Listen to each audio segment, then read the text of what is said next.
Hello to all conference participants.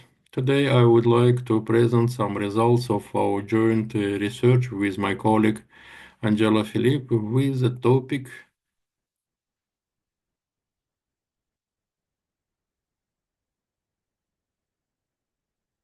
the financial issues of the delayed life syndrome. Delayed life syndrome, or simply DLS, or postponed life syndrome, describes a pattern of putting off living in the present, often by constantly focusing on the future ideal or goal, while feeling like a failure in the present. It is characterized by constantly living in the future instead of engaging with the present and by a feeling of not achieving one's goal. Postpone life syndrome is a tendency to delay living fully in the present, often waiting for some future achievement or condition like a promotion, a move, financial stability, or retirement to feel satisfied. Instead of living a life of purpose and joy today, people with delayed life syndrome focus on hypothetical milestones, believing these will finally bring happiness or fulfillment. During or within our research, we examined financial mechanism or delayed life syndrome. First of all, it is noted that financial problems of the LS are determined by the following groups of factors: financial stress and mental health, delayed gratification, procrastination of present needs, low self-esteem and any inadequacy, social factors, personal factors.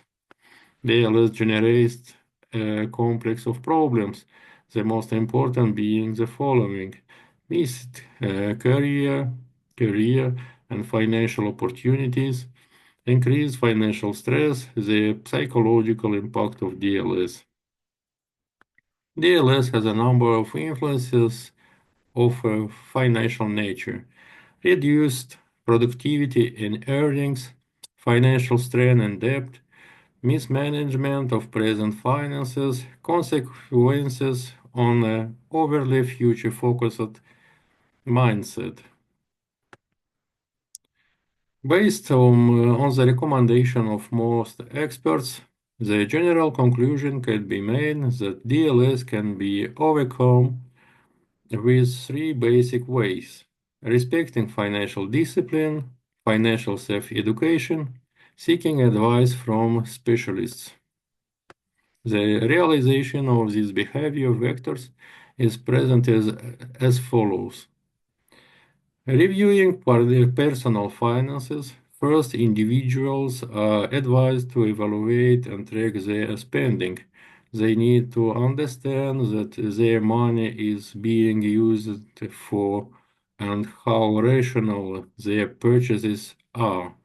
It is crucial to reduce unnecessary spending and impulse purchases. Gaining control over personal finances. This is done by developing a realistic budget.